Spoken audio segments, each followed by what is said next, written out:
Sumala pa ni Sirach, Kapitulo 1, versikulo 28, pagmatinud-anon sa pagbansay sa imong relihiyon. Kung tinuod ka nga sakop sa iglesyang gitukod ni Kristo, ang Santa Iglesia Katolika, Apostolika, Romana, kinahanglan kitang magmatinud-anon sa pagsunod sa pagbansay sa atong gitawag og tinuhuan. Unya, usa sa mga dako nga obligasyon o responsibilidad sa tanang mga sakop ni ining maong simbahan na, siyempre pinakauna ang pagsimba sa Dios. Ngano man kay usa magud na sa tulo ka mga dagkong rason nganong gipa-exist niya ang tao.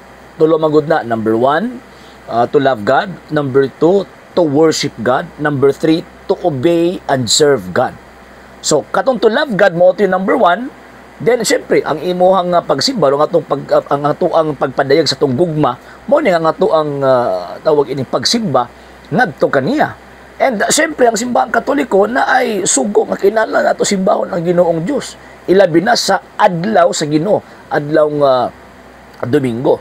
So kung ato ka nang imis na nga butang, kung di nato nabuhaton ka ng maong butanga, Katoliko kasangalan apan Protestante kag kinaiya. Nganong Katoliko lamang kasangalan tungod kay binunyagan mga Katoliko, pero nganong Protestante magkinaiya kay wala nato gibuhat o wala nimo gibuhat ang pagbansay sa ato ang gitawag relihiyon sa pagsimba sa Dios, pagsimba kang Kristo sa panahon sa adlaw gitawag og Domingo. Number 2, kung may kaluwasan, di ba, maluwas pa ba gihapon, maluwas din ng simba-simba, di ba? Pero ang point na din na lisod manggani, maglisod pa manggani, maluwas kadtong naa nasulod sa simbahan Katolika. How much more kadtong naas gawas, di ba? Mas grabe gitong pait nga ang ilang kaluwasan tungod sa inong nagawa man sila grasya kasi may simbahon na dito. Wa man kay dili man na musukuhan pa ba kanang ilahang gihimo nga simba ko di man na simba concert man na. Kay ang simba na ihalad. Naihalad nga dili madugo ang sakripisyo aron matuman tong giingon ni Propeta Malakias. Gikan sa pagsubang sa adlaw hangtod sa pagsalop ang putli nga halad igahalad ngadto sa Dios. Ug kana natuman na sa panahon sa Santos nga Misa. So kung dili ka mo simba, dita mo simba tabla ra nga ato ang gidinay, wa nato gidawat ang Ginoong Jesucristo, wa nato gisimba ang Kristo nga maoy tag-iya ni ining mong simbahan na ug makahatag kanatong kaluwasan.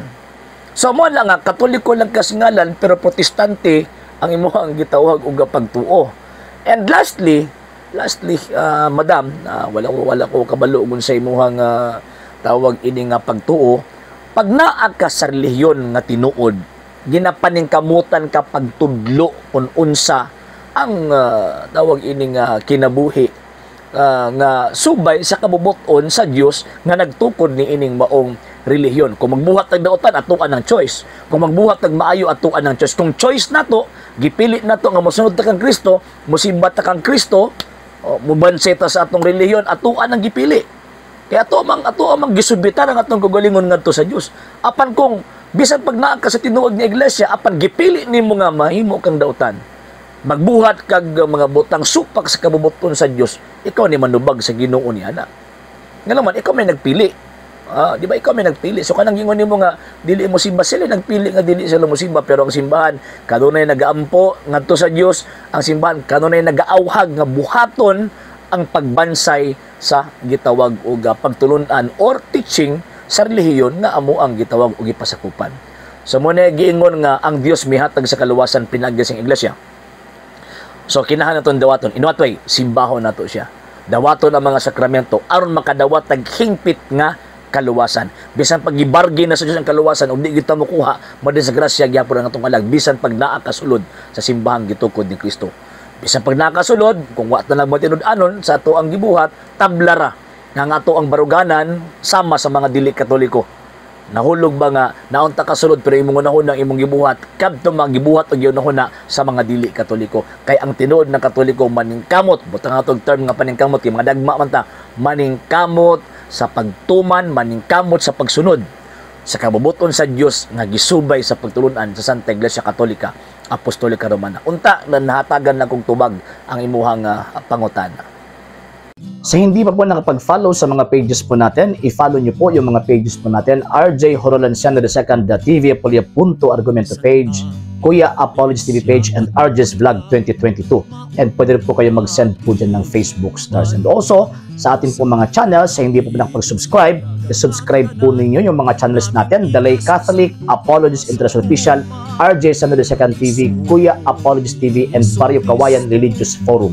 And pwede rin po kayo mag-send po dyan ng super sticker, super chats, and super thanks. And maraming salamat po sa mga kapatid at mga Katoliko na always pong tumutulong sa programa po natin.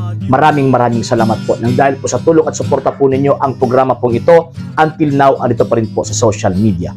And until now din po, nangangailangan pa rin po tayo sa tulong at suporta po ninyo, dahil wala po kami magagawa rito mga sir, mga ma'am, kung wala po yung tulong at suporta po ninyo. Sa gusto pong tumulong, sa gusto pong sumuporta, pwede po ninyong ipadala ang tulong at suporta po ninyo sa pamamagitan po ng ating mga account numbers dyan po sa ating pong screen. And pwede nyo po kaming i-message sa ating pong page kung via remittance po yung papadala po ninyo. Maraming salamat po in advance.